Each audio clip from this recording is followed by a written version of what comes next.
Welcome to Penrose Learning, where we make understanding easy. You begin by confirming compatibility and gathering parts. This saves time and prevents errors. Power down and unplug your PC, then discharge static. This protects the card.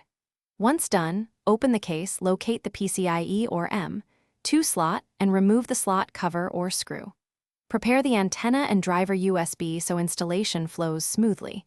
Make sure to keep screws and small parts in a tray, because losing one halts progress.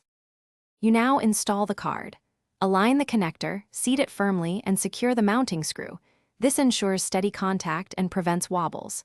Next, attach and orient the antenna for best reception, keeping cables away from moving fans.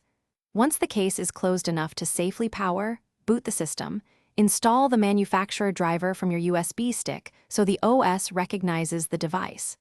After installation, reboot. This finalizes driver registration and initializes hardware features. You finish by connecting to your network.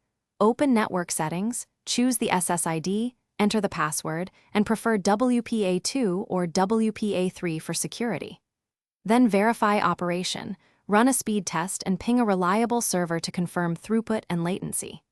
If signal is weak, adjust antenna position or change router channel. If the adapter fails to appear, reseat the card and update the driver. One key tip: check your BIOS to ensure onboard WLAN or PCIe slots aren't disabled, because that often blocks recognition.